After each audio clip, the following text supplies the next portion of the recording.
Pagi kepada Ibu Farida dan teman-teman. Di sini saya Alvina Suti dari Rekdus 19A ingin mempresentasikan tentang proposal saya dengan judul Gambaran Peresepan Obat Gastritis pada Pasien Rawat Jalan di IGD Rumah Sakit Pina Bekasi periode Juli sampai September tahun 2021.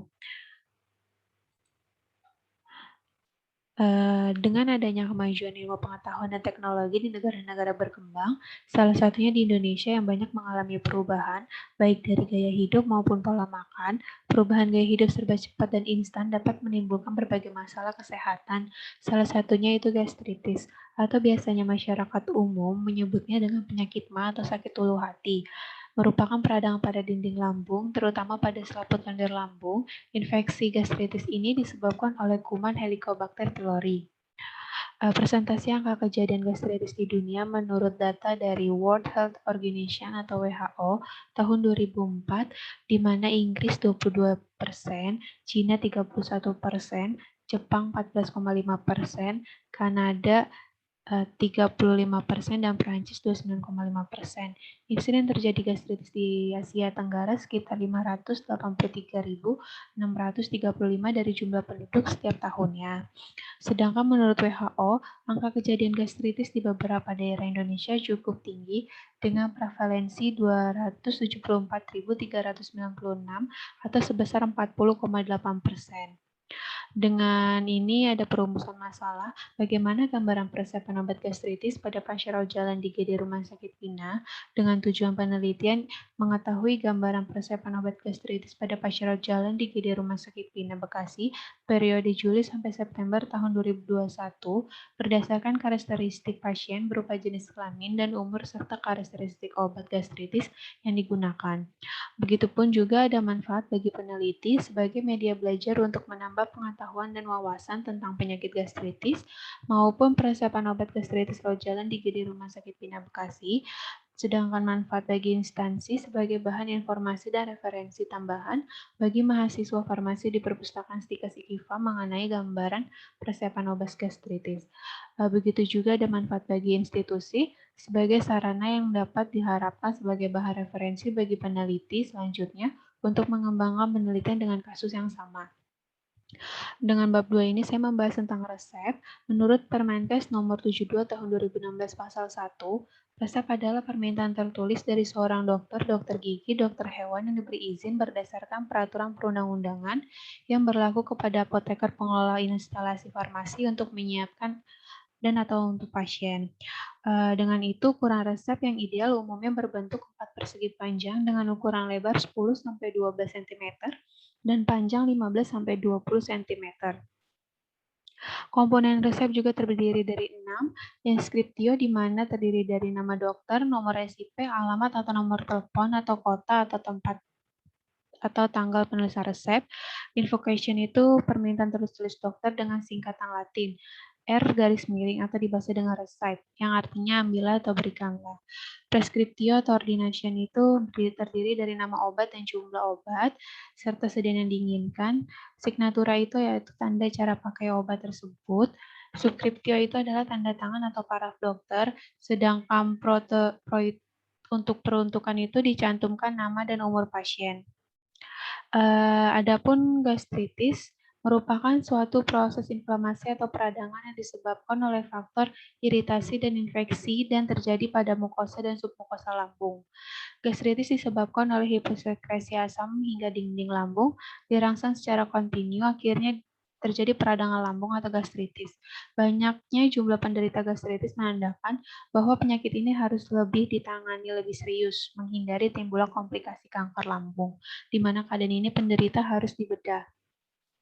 Klasifikasi gastritis itu terbagi menjadi 2, gastritis akut, yaitu lambung mengalami inflamasi akut biasanya terbatas pada mukosa. Gastritis ini juga terbagi menjadi 2 macam, gastritis endogen yang penyebabnya adalah kelainan pada tubuh, sedangkan eksogen akut itu adalah penyebabnya bahan kimia atau mekanisme iritasi bakteri.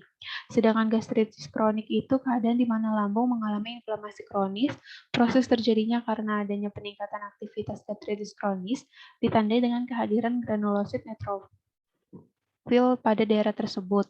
Gastritis ini juga terbagi menjadi 3 macam, yaitu adalah kronik tipe A, kronik tipe B, dan kronik tipe AB.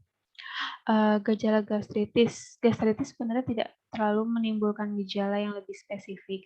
Namun pada umumnya gastritis akan menimbulkan rasa sakit pada perut, tepat di atas pusar atau di bawah dada. Terkadang juga akan menimbulkan rasa panas dan menggerogoti hingga punggung belakang, dan serta disertai dengan mual atau pusing. Penyebab gastritis adapun dengan pola makan yang tidak teratur, mengonsumsi alkohol yang terlalu berlebihan karena alkohol dapat memicu atau merangsang terjadinya asam lambung, stres, lalu mengonsumsi obat-obatan NSAID atau contohnya itu ada kortikosteroid, ibuprofen. Begitu juga ada penata laksanaan terapi, di mana terapi non farmakologi itu si penderita menjaga pola makan tersebut dengan tidak memakan makanan pedas atau memicu makan makanan yang dapat merangsang kenaikan asam lambung. Begitu juga ada terapi farmakologi. Di sini ada antasida. Antasida itu termasuk obat basah lemah, di mana antasida itu terbagi menjadi 3. Antasida dengan kandungan magnesium atau aluminium memiliki daya netralisasi yang kuat, cepat dan banyak digunakan. Namun dalam antasida ini memiliki efek samping utama magnesium hidroksida, yaitu diare. Antasida dengan kandungan natrium bikromat bersifat alkalis dengan efek antasid yang sama dengan kalsium karbonat. Memiliki efek samping yang berlebihan jika penggunaannya yaitu terjadinya gejala sakit kepala, perasaan haus, mual, dan muntah. Antasida dengan kandungan bismut dan kalsium, di mana yang mengandung bismut kecuali kleat bersifat neurotoksik, menyebabkan ensefalopati dan cenderung menyebabkan konstipasi. Sedangkan antasida yang mengandung kalsium dapat menyebabkan sekresi asam lambung yang berlebihan. Penghambat ekresi asam itu terbagi menjadi 2, yaitu H2 blocker atau antagonis H2 reseptor. Obat ini bekerja sebagai penghambat sekresi asam lambung yang dikatakan efektif bekerja dengan mekanisme secara kompetitif, memblokir perlekatan histamin pada reseptornya. Lalu ada proton pump inhibitor atau penghambat pompa proton yang berguna mengurangi sekresi asam lambung dengan jalan menghambat enzim dalam sel-sel parietal. Obat ini memiliki daya penghambat asam lebih kuat dibandingkan dengan H2 blocker. Contoh H2 blocker antagonis H2 reseptor itu ada simetidin. Obat ini dapat menghambat sekresi asam baik yang basal atau alamiah maupun yang disebabkan oleh perangsangan makanan, insulin atau kafein. Lalu ada ranitidin, memiliki efek samping yang minimal. Obat ini tidak menimbulkan anti-androgen atau efek merangsang prolaktin. Lalu ada famotidin, daya menekan sekresinya lebih kuat dibandingkan dengan ranitidin, dan nizatidin itu obat yang digunakan untuk tukak lambung atau tukak duodenum. Adapun contoh obat proton pump inhibitor atau penghambat pompa proton, di mana omeprazol merupakan senyawa benzimidazol sebagai penghambat pompa proton pertama yang digunakan dalam terapi untuk menurunkan dengan sangat kuat produksi asam lambung. Lalu ada lansoprazol, merupakan derivat piridil dengan sifat-sifat yang dalam garis besar sama dengan omeprazol, digunakan untuk tukak lambung dan tukak duodenum. Lalu ada pantoprazol dan esomeprazol. Obat ini digunakan untuk tukak lambung dan duodenum. Penghambat mukosa lambung itu ada supralfat. Dia melindungi mukosa dari asam pepsin, asam pada tukak lambung, dan duodenum. Supralfat ini merupakan kompleks aluminium hidroksida dan sukrosa sulfat yang efeknya sebagai antasida minimal. Ada bismut koloidal. Dia itu menghambat aktivitas pepsin, meningkatkan sekresi mukus, dan berinteraksi dengan protein di jaringan mukosa yang rusak untuk memukus dan melindungi lubang ulkulus. Definisi rumah sakit. Rumah sakit adalah institusi pelayanan kesehatan yang menyelenggarakan pelayanan kesehatan perorangan secara paripurna yang menyediakan pelayanan rawat inap, rawat jalan, dan gawat darurat. Tugas rumah sakit itu melaksanakan upaya pelayanan kesehatan dengan mengutamakan penyembuhan dan pemulihan yang dilaksanakan secara serasi dan terpadu dengan peningkatan dan pencegahan serta pelaksanaan upaya rujukan.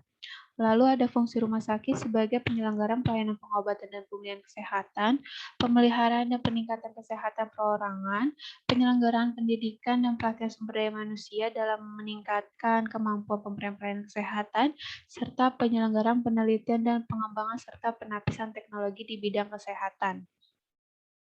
Di sini ada sejarah Rumah Sakit Pina Bekasi, di mana Rumah Sakit Pina Bekasi itu resmi pada tahun 2012. Namun sebelum jadi rumah Rumah Sakit Pina ini merupakan sebuah klinik seorang dokter umum yang dikenal sebagai Klinik Dr. Joni yang didirikan pada tahun 1995 dengan misi untuk memenuhi kebutuhan masyarakat kelas ekonomi bawah akan pelayanan kesehatan yang layak. Dalam bab 3 ini metode penelitian dan variabel penelitian. Metode di sini menggunakan deskriptif kualitatif dengan variabel penelitian gambaran persiapan obat gastritis pada pasien rawat jalan di IGD Rumah Sakit Pina, Bekasi periode Juli sampai September tahun 2021. Adapun definisi operasional, di sini saya akan membahas tentang gambaran persiapan obat gastritis di IGD di Rumah Sakit Pina. Gastritis yang biasanya masyarakat umum mengenal dengan penyakit sakit ulu hati. Lalu obat gastritis yang diberikan pada pasien dengan diagnosa gastritis dengan terdiri dari antasida, antagonis H2 reseptor, penghambat pompa proton, dan penghambat mukosa lambung atau sulfat. Dengan kombinasi obat, obat gastritis dengan obat lainnya. Lalu resep rawat jalan untuk pasien gastritis berdasarkan usia pasien itu di mana remaja 12 sampai 18 tahun, dewasa 19 sampai 55 tahun dan lanjut usia itu lebih dari 55 tahun. Jenis penelitian di sini menggunakan jenis deskriptif secara kuantitatif dengan mengambil data yang dilakukan secara retrospektif pada resep periode Juli sampai September 2021 dengan metode sistematik random sampling. Yang digunakan adalah resep pasien rawat jalan dengan diagnosa itu gastritis. Lokasinya itu di Rumah Sakit Pina Bekasi, Jalan Karangsatria nomor 4-5, Karangsatria, Kecamatan Tambun Utara, Kota Bekasi, Jawa Barat, dengan waktu penelitian itu pada bulan Juli sampai September 2021. Alat dan bahan, di sini saya menggunakan buku tulis, pensil, pulpen, penghapus, dan tipex, dengan bahannya itu resep pasien gastritis. Langkah kerja dan prosedur penelitian, di mana nomor 1 itu mengajukan permohonan izin penelitian dari pihak kampus IKIVA kepada Rumah Sakit Pina Bekasi. Lalu ketika sudah di ACC, saya melakukan screening resep atau pemilihan resep berdasarkan pengelompokan atau pengambilan data resep pasien yang ditulis oleh dokter dengan obat-obatan gastritis yang didiagnosa pada pasien gastritis. Lalu saya melakukan pengolahan data dan analisa data. Populasi dan sampel. Di sini saya populasi menggunakan seluruh pasien di IGD Rumah Sakit Pina yang telah didiagnosa gastritis oleh dokter. Dengan yang jumlah resep yang didapat selama 3 bulan itu 681. Sampelnya itu di sini saya memakai random sampling atau systematic random sampling dengan rumus Slovin, di mana saya mendapatkan hasil 251,98 yang saya bulatkan menjadi 252 resep. Lalu saya menghitung interval, keterangan di sini saya mendapatkan hasil 2,7 yang saya bulatkan menjadi 3. Instrumen penelitian. Instrumen penelitian merupakan alat yang digunakan untuk mengumpulkan data atau alat ukur penelitian. Instrumen penelitian yang digunakan adalah resep rawat jalan yang terdapat pada obat gastritis di IGD Rumah Sakit Pina pada bulan Juli sampai September 2021. Metode pengumpulan data di sini saya dengan melakukan pengambilan resep pasien gastritis di IGD Rumah Sakit Pina Bekasi dalam rentang waktu 3 bulan sesuai jumlah populasi dengan penelitian retrospektif menggunakan metode pengambilan sistem random sampling. Menggunakan interval dalam pemilihan sampel penelitian sehingga diperoleh data resep obat gastritis. Adapun rancangan analisis data yang digunakan dalam penelitian ini adalah analisis deskriptif kualitatif dengan pemisah resep dan pengolahan data. Sekian presentasi dari saya, kurang lebihnya mohon maaf. Terima kasih, selamat pagi.